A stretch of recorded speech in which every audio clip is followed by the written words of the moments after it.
Chapitre 366 Vers Gethsémani avec Simon le Zélote, Marziam et la nouvelle femme disciple Anastasica. Lettre d'Antioche. Le 22 janvier 1946.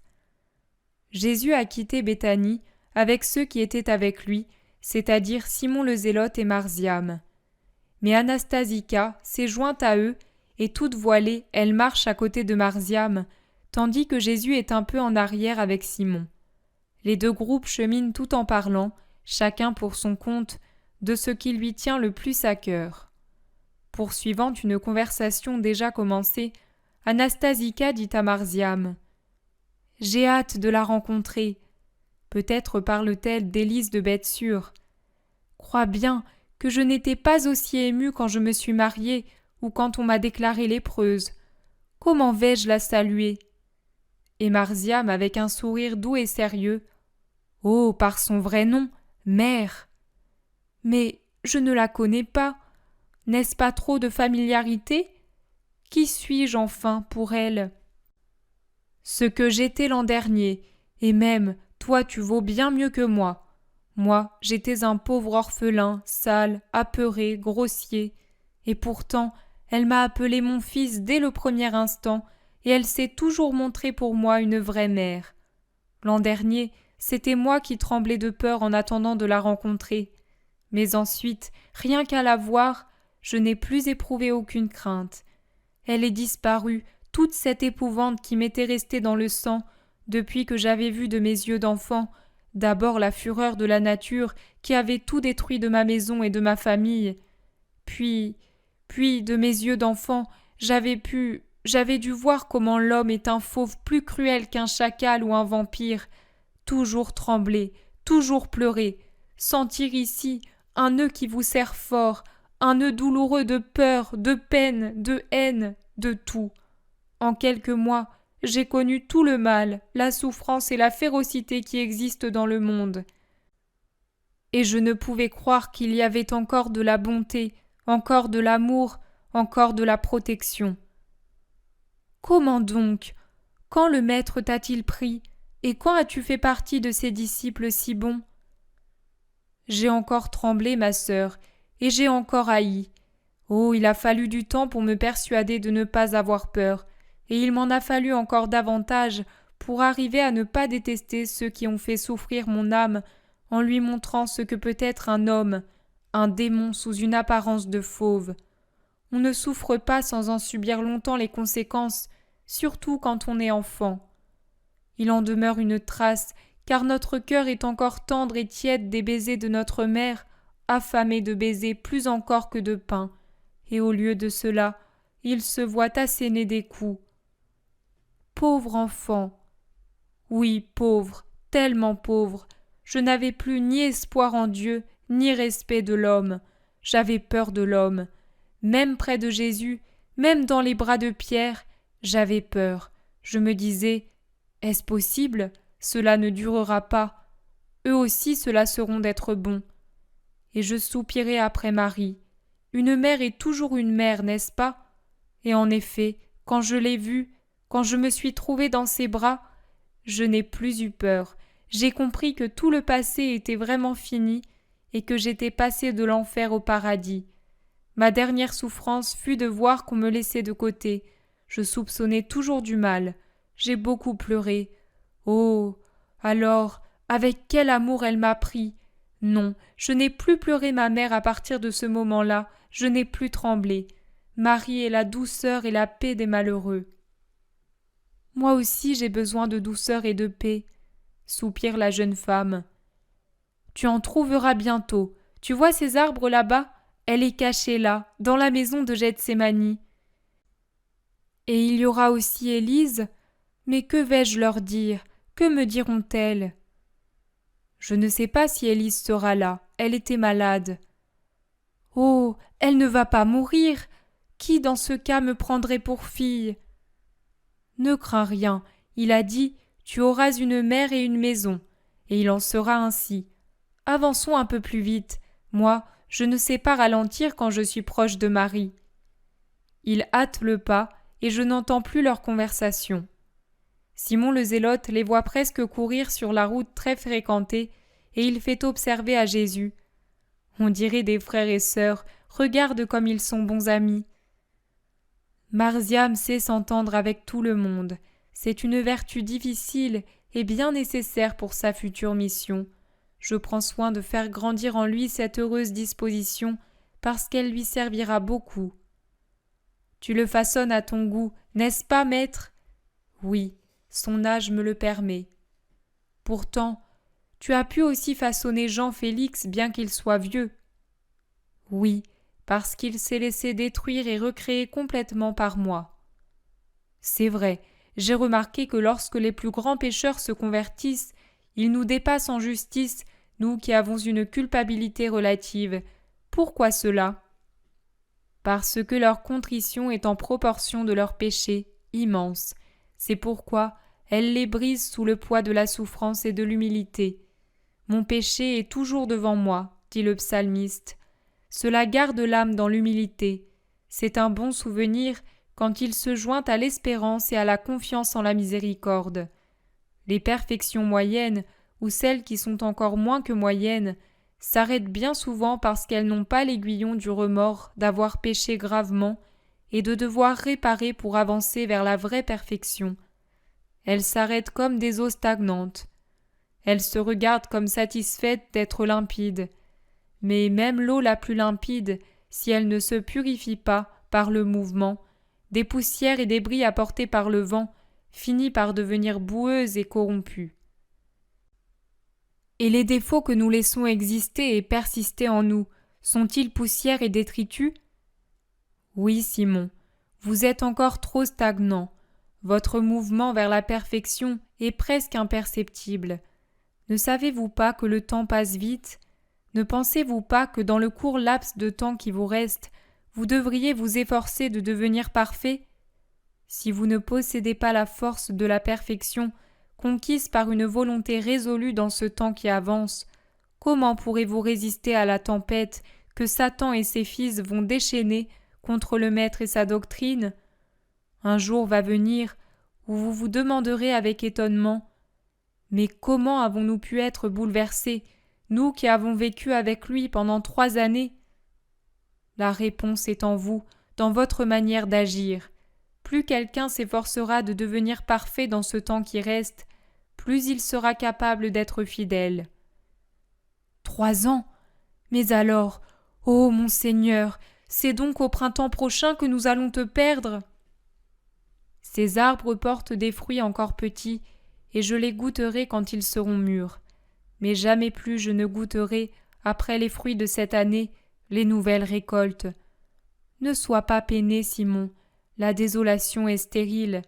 Sache te fortifier dans la justice et en avoir le souci pour pouvoir être fidèle au moment redoutable. Oui, je le ferai de toutes mes forces. Puis-je dire cela aux autres pour qu'ils se préparent eux aussi ?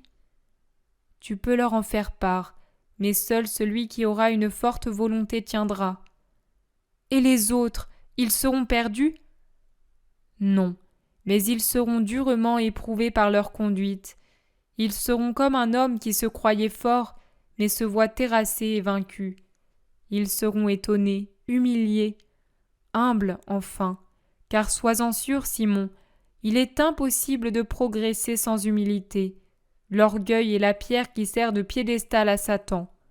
Pourquoi la garder dans le cœur ? Cet être horrible est-il un maître agréable ? Non, maître. Vous gardez pourtant dans votre cœur son point d'appui, la chair de ses instructions. Vous êtes pétri d'orgueil. Vous en avez pour tout et pour tous les motifs. Vous tirez même orgueil d'être mes disciples. Mais, aveugle que vous êtes, n'êtes-vous pas guéri en comparant ce que vous êtes à celui qui vous a choisi ? Ce n'est pas parce que je vous ai appelé que vous serez saints, c'est parce que vous le serez devenu après mon appel. La sainteté est une construction que chacun élève par lui-même.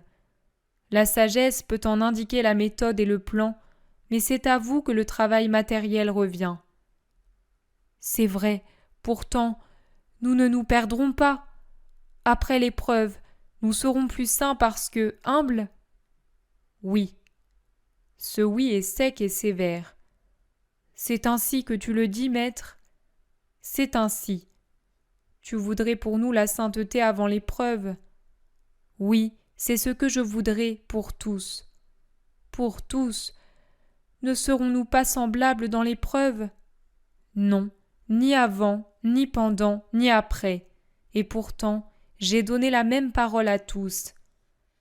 Et le même amour, maître. Nous sommes grandement coupables envers toi. Jésus soupire. Après un assez long silence, Simon le Zélote veut reprendre la parole. Mais les apôtres et les disciples qui ont rencontré Marziam sur les premières pentes de Gethsémani arrivent à leur rencontre presque en courant. Simon se tait, alors que Jésus répond à toutes les salutations et se dirige ensuite à côté de Pierre, vers l'olivier et la maison.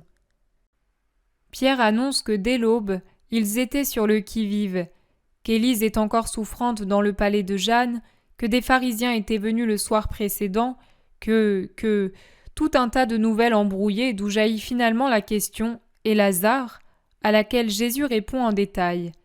Pierre, très curieux, ne peut s'empêcher de demander « Et rien, Seigneur?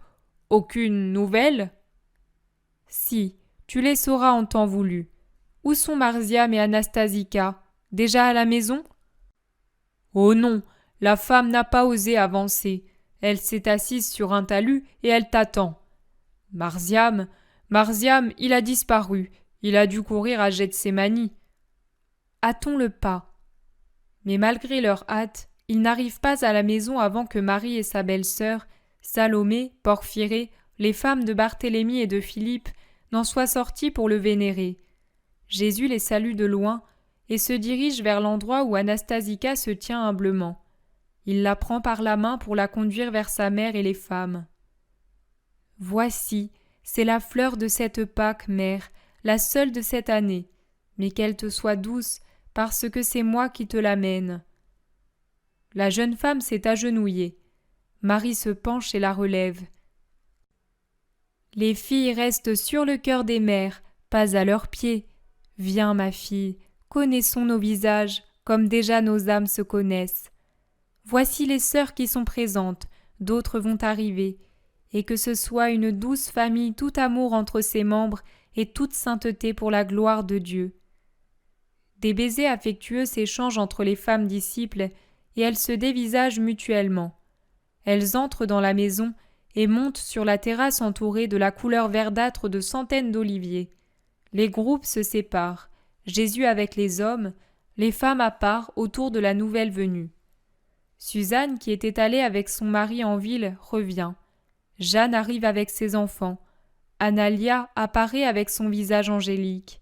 Et Jaïr, qui s'était mêlé aux disciples pendant qu'ils couraient vers Jésus, revient avec sa fille qui se mêle au groupe des femmes auprès de Marie qui lui fait une caresse.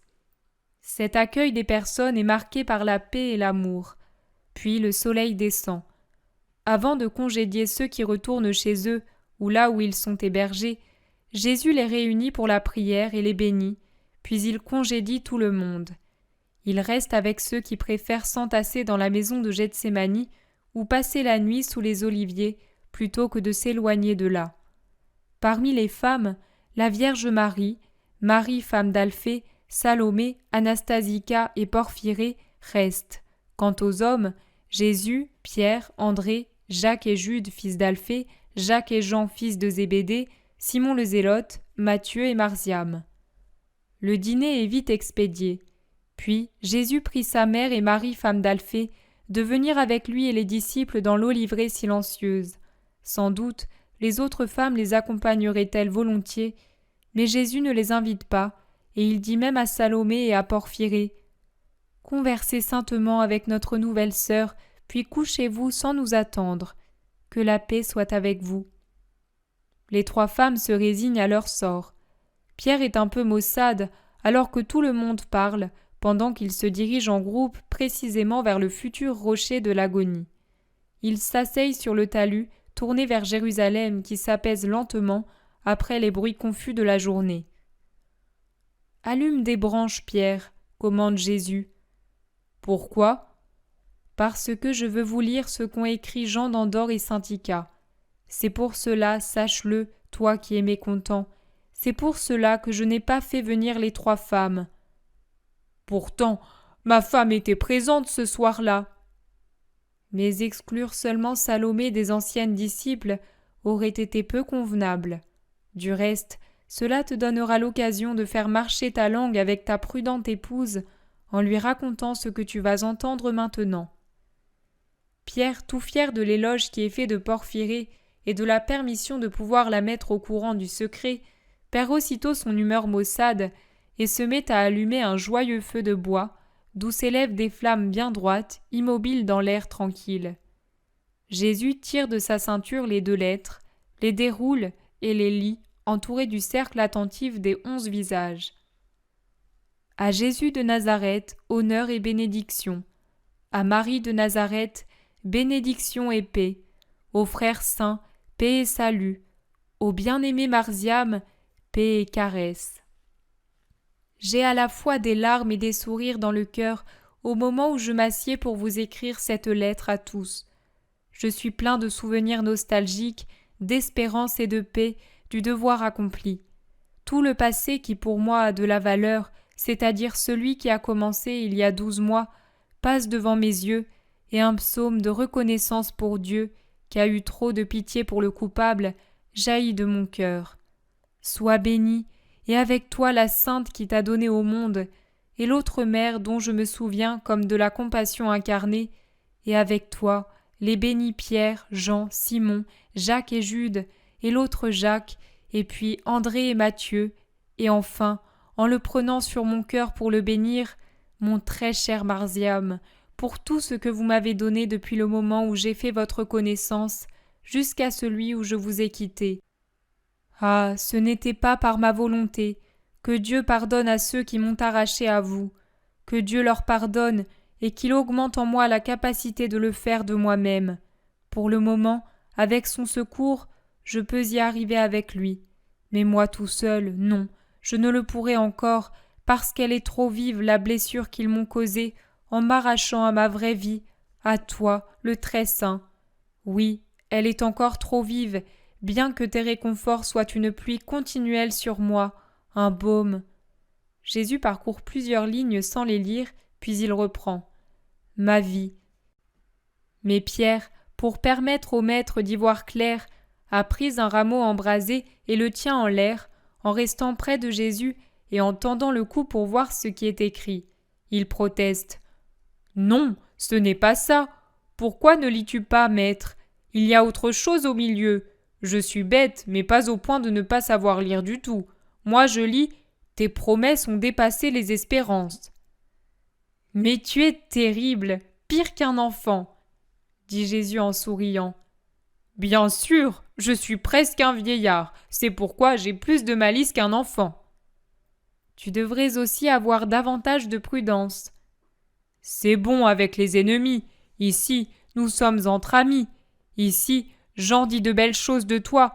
Je voudrais les savoir pour me guider moi aussi quand tu m'expédies ailleurs comme une marchandise. Allez, lis tout.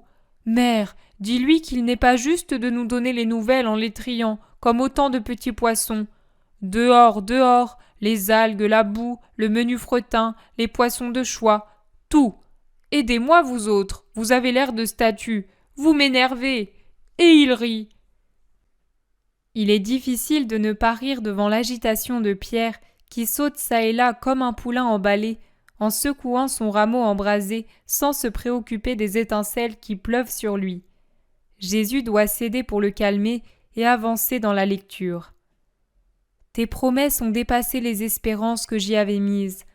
Ah, Maître Saint, quand cette triste matinée d'hiver, tu m'avais promis que tu allais venir consoler ton disciple affligé, je n'ai pas compris la véritable portée de ta parole. La souffrance et les limites de l'homme accablaient les facultés de mon esprit, et il était fermé au sens profond de ta promesse. Sois béni, spirituel visiteur de mes nuits, qui ainsi ne sont pas désolations et souffrances comme je le prévoyais, mais attentes de toi ou joyeuses rencontres avec toi. La nuit, cette horreur des malades, des exilés, des esselés, des coupables, est devenu pour moi, Félix, qui suis vraiment heureux de faire ta volonté et de te servir, l'attente des vierges sages pour l'arrivée de l'époux. Ma pauvre âme a même davantage encore, elle a la béatitude d'être l'épouse, attendant son amour, qui vient dans la chambre nuptiale, pour lui offrir chaque fois la joie de la première rencontre et l'extase fortifiante de la fusion. Ah, mon maître et Seigneur, tout en te bénissant du si grand don que tu me fais, je te prie de te rappeler tes deux autres promesses, la plus importante, pour l'homme trop faible que je suis, et de ne pas me laisser en vie à l'heure de ta souffrance. Tu connais ma fragilité. Ne permets pas que celui qui s'est dépouillé de la haine par amour pour toi doive, à cause de son ressentiment envers les hommes, tes bourreaux, revêtir de nouveau la tenue épineuse et brûlante de la haine. La seconde promesse, c'est pour ton pauvre disciple, encore trop faible et inachevé dans la perfection. Sois auprès de moi, comme tu me l'as dit, à l'heure de ma mort. Maintenant que je sais que les distances, les mers, les montagnes, les fleuves n'existent pas pour toi, et que les desseins des hommes ne t'empêchent pas de procurer à ceux qui t'aiment le réconfort de ta présence sensible, je ne doute plus de pouvoir te posséder à mon dernier soupir. Viens, Seigneur Jésus, et viens vite pour me faire entrer dans la paix. Et maintenant que je t'ai parlé de mon âme, je vais te donner des nouvelles de mon travail. J'ai beaucoup d'élèves de toute race et de tout pays. Pour ne pas blesser les uns ou les autres, je leur ai réparti les jours en alternant un jour pour les païens, un pour les fidèles, avec grand profit étant donné l'absence ici de pédagogues. Je donne ce que je gagne aux pauvres, et ainsi je les attire au Seigneur. J'ai repris mon ancien prénom, non parce que je l'aime, mais par prudence. Aux heures où j'appartiens au monde, je suis Félix. Aux heures où j'appartiens à Jésus, je suis seulement Jean, la grâce de Dieu. J'ai expliqué à Philippe que mon vrai nom était Félix et que l'on ne m'appelait Jean que pour me distinguer parmi les frères. Cela ne l'a pas surpris, étant donné la facilité avec laquelle nous changeons de nom ou nous nous appelons par des surnoms.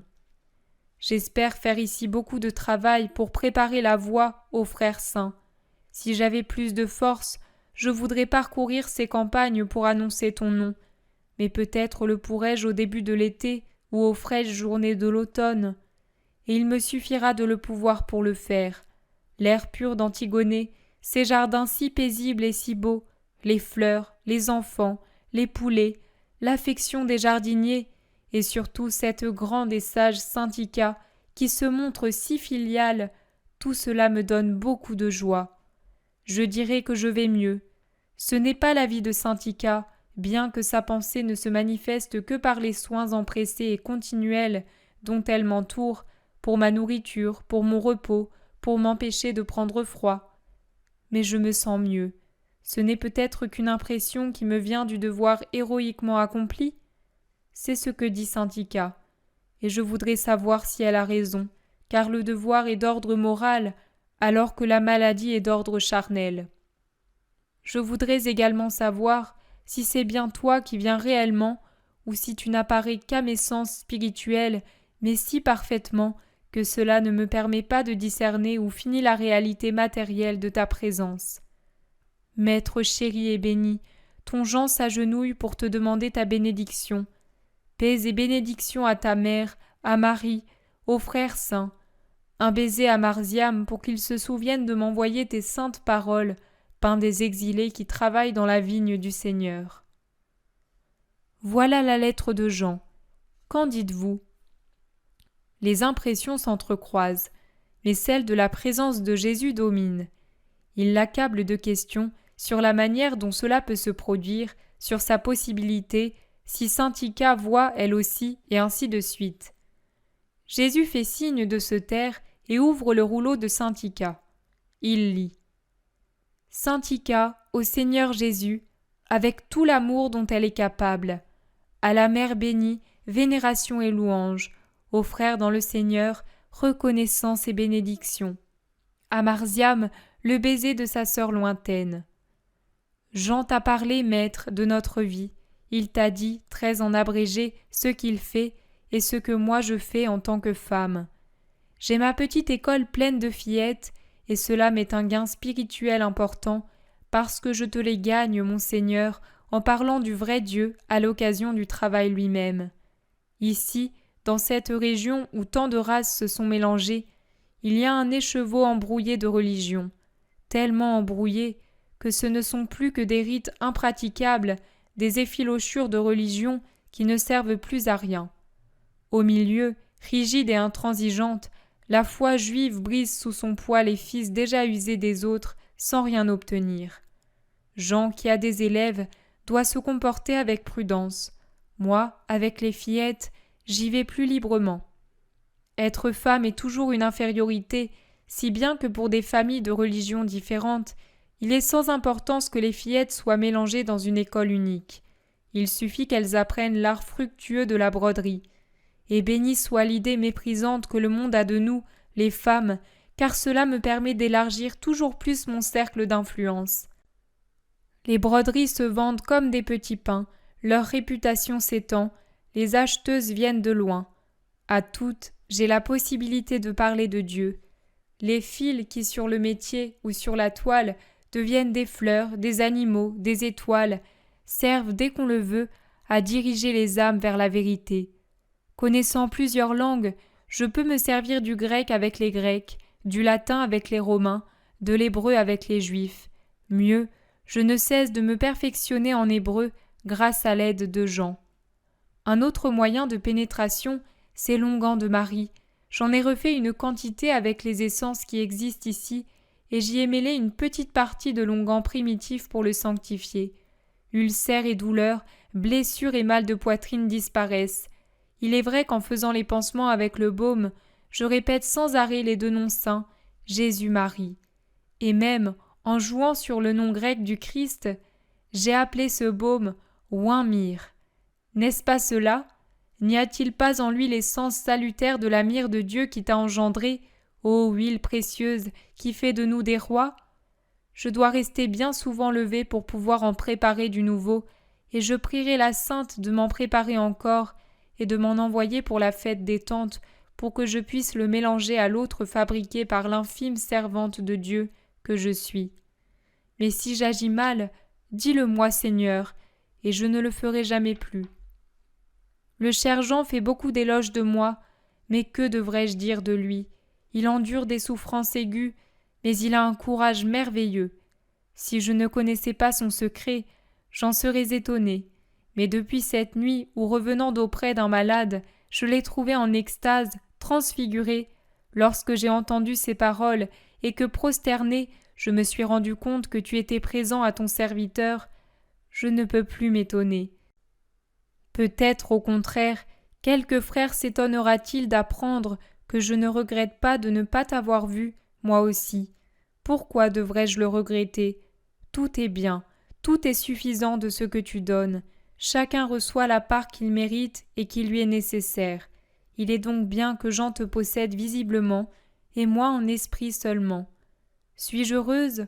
Comme femme, j'ai regretté le temps où j'étais avec Marie et toi. Mais comme âme, je suis très heureuse, car je crois que c'est maintenant seulement que je te sers, mon Seigneur. Je pense que le temps n'est rien. Je pense que l'obéissance est la monnaie qui paie l'entrée dans ton royaume. Je pense que t'aider est une grâce dont la pauvre esclave ne pouvait rêver, même à un moment de délire, et que tu m'as accordé de t'aider. Je pense que séparé maintenant, je te posséderai à la fin pendant toute l'éternité. Et je fredonne la chanson de Jean, comme le fait l'alouette au printemps sur les champs dorés de l'Hélade. Mes fillettes la reprennent parce qu'elles disent qu'elle est belle, et je les laisse chanter au rythme du métier qui ressemble tant à celui de la rame en ce jour lointain, car je crois que dire ton nom, mère, c'est se disposer à la grâce. Jean me prie d'ajouter la nouvelle que t'a envoyée un citoyen distingué d'Antioche du nom de Nicolaï. C'est sa première conquête pour ton troupeau. Nous espérons beaucoup que Nicolaï ne décevra pas l'estime que nous avons de lui dans notre cœur. Bénis ta servante, Seigneur, bénis-la, Mère, bénissez-moi tous, vous les saints, et toi, enfant béni, qui grandis en sagesse auprès du Seigneur. Voilà ce qu'écrit saint Ika, Elle a ajouté une note à l'insu de Jean. Elle y dit « Jean ne grandit et ne se fortifie que spirituellement. Pour le reste, il décline malgré tous les soins. Il compte beaucoup sur le début de l'été. Je pense qu'il ne pourra pas faire ce qu'il dit et que l'hiver étouffera ce qui lui reste de vie. Mais il est en paix. Il se sanctifie par le travail et la souffrance. Garde-lui la force par ta présence, mon Seigneur. Je te demande de me soumettre à toutes sortes de peines en échange de ce don pour ton disciple. J'envoie ces lettres à Lazare par Ptolemaï, et je te supplie de bien vouloir lui dire, à lui et à ses sœurs, que nous nous rappelons leur bonté pour nous, et que nous prions constamment et ardemment à leur intention. » Tout le monde échange de nouvelles impressions. André se penche pour demander quelque chose à Marie et s'étonne de voir des larmes sur son visage. « Tu pleures ?» demande-t-il. « Pourquoi pleures-tu ? Mais comment ? Mère !» disent plusieurs. « Moi, je sais pourquoi elle pleure, » soupire Marziam. « Pourquoi donc ? Parce que Jean a rappelé la mort du Seigneur. »« Ah, c'est vrai, et comment la connaît-il, puisqu'il n'était plus ici quand tu l'as annoncé ? » Parce qu'il l'a apprise de moi pour son réconfort. « Quel réconfort ! » Oui, son réconfort, la promesse qu'il n'attendra pas longtemps pour entrer dans le royaume. Il le mérite, car il vous a tous surpassés par la volonté et l'obéissance. Retournons à la maison. Préparons nos réponses pour les donner à Ptolemaï, et toi, Marziam, tu joindras tes livres. Ah, je comprends, c'est pour eux qu'il écrivait. Oui, allons, demain nous irons au temple.